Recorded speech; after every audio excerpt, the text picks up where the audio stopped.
Everyone, welcome to my channel. Non stick pan కాకుండా clay ప్యాన్ను, cast iron ప్యాన్ను use చేసి మనం cook చేసుకుంటే హెల్త్కి చాలా మంచిది. క్లే ప్యాన్ను ఫస్ట్ టైం యూస్ చేసే ముందు దానిని సీజనింగ్ చేసుకోవాలి. సీజనింగ్ చేయకుండా డైరెక్ట్గా మనము స్టవ్ మీద పెట్టామంటే బ్రేక్ అవుతుంది.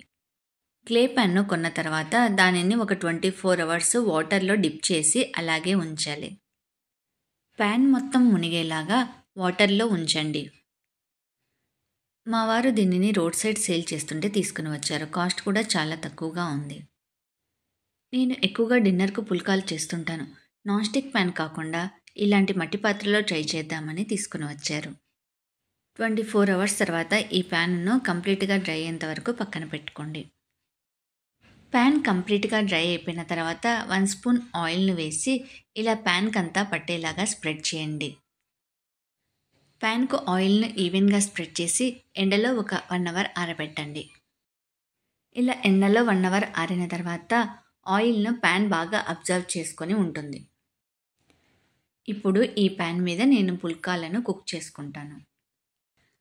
ప్యాన్ కొంచెం హీట్ అయిన తర్వాత రెగ్యులర్గా చపాతీలు కానీ పుల్కాను కానీ ఎలా కుక్ చేసుకుంటారో అలాగే ప్యాన్ మీద పుల్కాను వేయండి. పుల్కా ఇలా బబుల్స్ ఫామ్ అయిన తర్వాత ఆ పుల్కాను ఫ్లిప్ చేయండి. ఇలా ఫ్లిప్ చేసిన తర్వాత ఆ పుల్కాను హై ఫ్లేమ్ మీద డైరెక్ట్గా స్టవ్ మీద ఫ్రై చేశారంటే పూరీలాగా పొంగుతుంది. క్యాస్ట్ ఐరన్ ప్యాన్ అయితే హెవీగా ఉంటుంది. ప్రతిసారి ప్యాన్ లిఫ్ట్ చేయాలంటే కొంచెం హెవీ అనిపిస్తుంది. అందుకే నేను ఈ మట్టి పాత్రను యూస్ చేస్తున్నాను. మీకు డైరెక్ట్గా స్టవ్ మీద కుక్ చేయడం ఇష్టం లేదనుకుంటే ప్యాన్ మీద కూడా ఎలా ఫ్రై చేసుకోవాలో చూపిస్తాను. ఇప్పుడు ఇంకొక పుల్కాను కుక్ చేస్తున్నాను. నాన్ స్టిక్ ప్యాన్ అయితే త్వరగా హీట్ అవుతుందండి. ఈ మట్టి పాత్ర అయితే కొంచెం టైం తీసుకుంటుంది.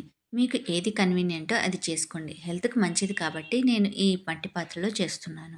బబుల్స్ ఫామ్ అయినప్పుడు పుల్కాను ఫ్లిప్ చేయండి. డైరెక్ట్ స్టవ్ మీద కాకుండా ఇలా ప్యాన్ మీద వేసినా కూడా పుల్కా అనేది పొంగుతుంది. మీకు చపాతీలాగా కావాలంటే ఈ స్టేజ్లో మీరు ఆయిల్ వేసుకొని 2 సైడ్స్ కూడా ఫ్రై చేసుకోవచ్చు. నేను ఎక్కువగా డైరెక్ట్ స్టవ్ మీద కుక్ చేయడానికే ఇష్టపడతాను. అప్పుడే పుల్కా అనేది ఫ్లఫీగా పూరీలాగా పొంగుతుంది.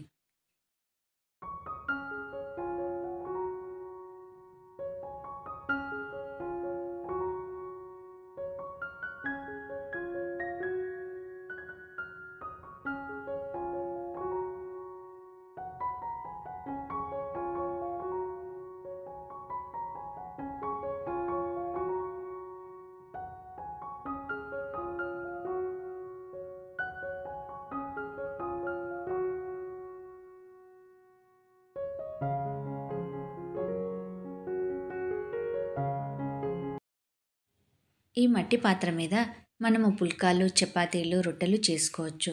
అదే దోశ చేసుకుంటే సరిగా రాదండి. ఈ మట్టి పాత్రను ఎలాంటి సోపు యూస్ చేయకుండా లెమన్తో కానీ నార్మల్ వాటర్తో కానీ క్లీన్ చేసుకోవాలి. ఈ క్లే ప్యాన్ కాస్ట్ చెప్పడం మర్చిపోయానండి. జస్ట్ 50 రూపీస్ మాత్రమే. ఈ క్లే ప్యాన్ మీద ఏదైనా మసాలా దినుసులు ఆయిల్ లేకుండా ఈజీగా ఫ్రై చేసుకోవచ్చు. చట్నీకి గ్రౌండ్నట్స్ను కూడా ఈజీగా ఈ క్లే ప్యాన్లో ఫ్రై చేసుకోవచ్చు. ఈవెన్గా కుక్ అవుతాయి. అలాగే రెడ్ చిల్లీస్ని కానీ ఏవైనా మసాలా ఐటమ్స్ని కానీ డ్రై రోస్ట్ చేసుకోవాలి అంటే ఈ ప్యాన్ అనేది పర్ఫెక్ట్గా ఉంటుంది. ఈ క్లే ప్యాన్ ఆఫ్ చేసిన తర్వాత కూడా చాలా హీట్ ఉంటుందండి. నాన్ స్టిక్ వాడకాన్ని తగ్గించాలంటే అప్పుడప్పుడు ఇలాంటి క్లే ప్యాన్స్ని కూడా యూస్ చేయండి. ఈ వీడియో మీకు యూస్ఫుల్ అనిపిస్తే లైక్ చేయండి, షేర్ చేయండి, సబ్స్క్రైబ్ చేసుకోండి. Thank you for watching.